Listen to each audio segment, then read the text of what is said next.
Have you ever noticed how quiet the world gets right after you turn off your phone? It's not a peaceful silence. It's a heavy, echoing void. In that split second before your brain can find another distraction, a strange wave of panic hits you. You are suddenly, painfully aware of your own existence.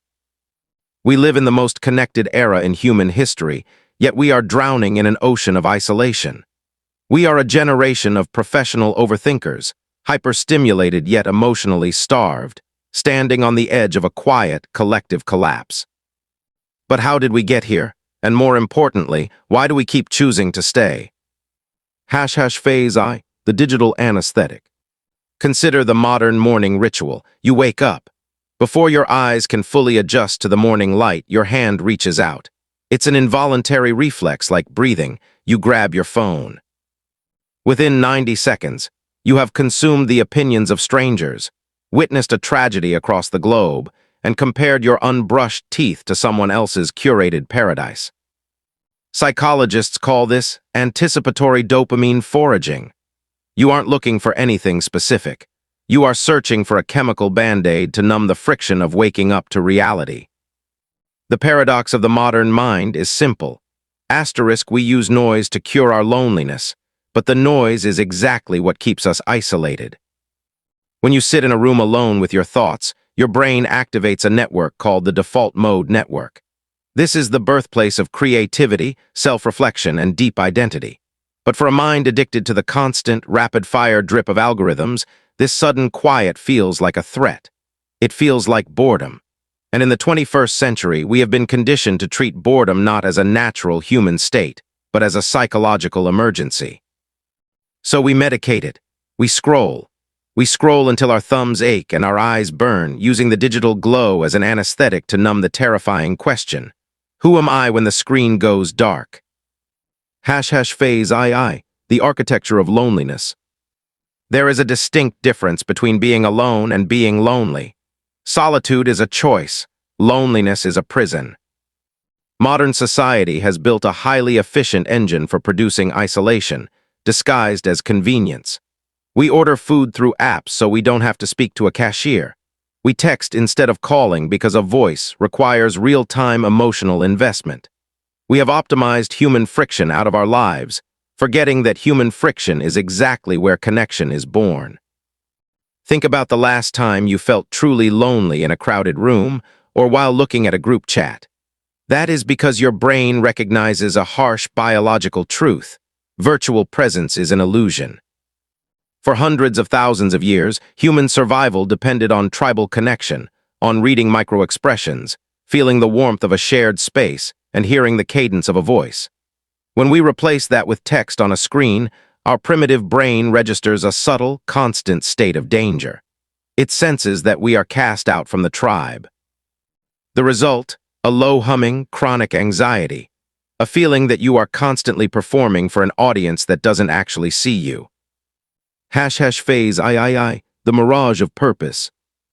We are told from a young age that we are special, that our potential is limitless, and that we must find our grand cosmic purpose.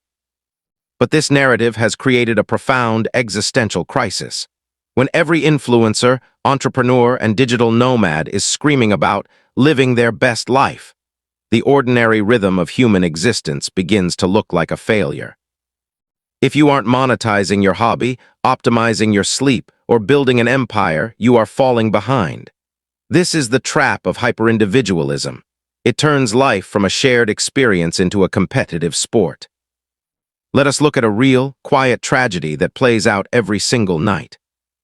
Imagine a young professional sitting on the edge of their bed at 2:00 a.m. They have a decent job, a safe apartment, and food in the fridge. By all historical standards, they are thriving, yet there is a hollow ache in their chest. They look at their life and think, is this it? Is this the whole script? This isn't just sadness. It is a crisis of meaning. When we disconnect from community, from nature, and from the simple, unglamorous beauty of just asterisk being asterisk, we create an emotional vacuum. And whenever there is a vacuum, dark psychology steps in to fill it. We become highly vulnerable to validation loops. We start chasing metrics, likes, views, bank account numbers, job titles, mistaking external trophies for internal peace. But chasing external validation to cure an internal void is like drinking salt water to quench your thirst. Phase IV, the awakening. The danger of this modern psychological trap is that it doesn't announce itself with a loud crash. It creeps in quietly, one skipped social gathering at a time, one extra hour of mindless scrolling at a time, until one day you look in the mirror and realize you've become a spectator in your own life. But awareness is a dangerous thing for a system built on your distraction.